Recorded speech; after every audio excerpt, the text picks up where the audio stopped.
අපිට ලැබිච්ච බලය අපි සේවකයාගේ සුබ සිද්ධිය වෙනුවෙන් පාවිච්චි කරනවා මිස කිසිදු සේවකයෙක්ගේ අපිට එරෙහි වෙන්න පුළුවන් අපිට විරුද්ධ දේශපාලන පක්ෂ කණ්ඩායම් වල නායකයෙක් ඉන්නවනේ සේවක විදියට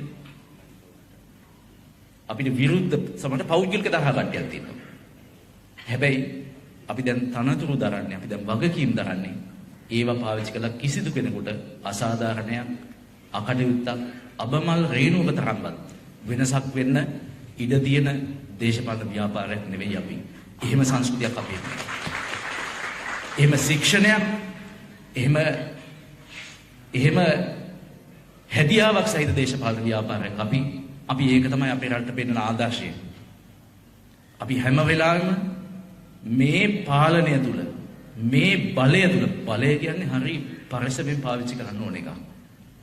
මේ බලය ජනතාවගේ සුබ සිද්ධිය සඳහා මිස මේ බලය අපේ පෞද්ගලික සුබ දිරණ සඳහා හෝ අපේ පවුල්වල අපේ නෑදෑයන්ගේ පෞද්ගලික අපේ පැවැත්ම සඳහා නෙවෙයි.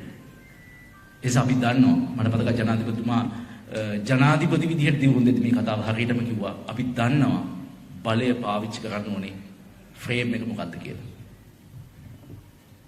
ඒ නිසා එළියේ කවුරු කොහොම හිතාගෙන හිටියද ජාතික ජන බලවේගය කියන්නේ එහෙම ශික්ෂණයක් හැදියාවක් බරක් දේශපාලන වගකීමක් සහිත ව්‍යාපාරයක් අපිව හොල්ලන්න සරලව හිතන්න එපා. අපිව හොල්ලන්න සරලව හිතන්න එපා. අපිට හොඳ වෘත්තීය සමිති ව්‍යාපාරයක් තියෙනවා. අපිට හොඳ ශිෂ්‍ය ව්‍යාපාරයක් තියෙනවා.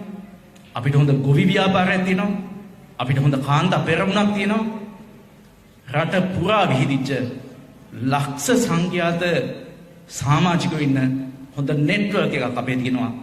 ඒ හැමෝම පෞද්ගලික කිසි දෙයක් බලාපොරොත්තු වෙන්නේ නෙවෙයි දේශපාලනය කරන්නේ. රට වෙනුවෙන් අනාගතය වෙනුවෙන් අපේ දුවදරුවෝ වෙනුවෙන් දේශපාලනය කරන ව්‍යාපාරය. ඒ නිසා අපේ තනි එක්කෙනාට ගැහුවට වචන වැරදින ඒවා කෝට් කරාට අපි උහුලවන්න බෑ. විවේචන වලට අපි හුද්දට ඔරොත්තු දෙන මිනිස්සු. එහෙනම් විවේචන කරලා වචන වලින් අවලාද වලින් අපි ආපස්සට හරවන්න බෑ.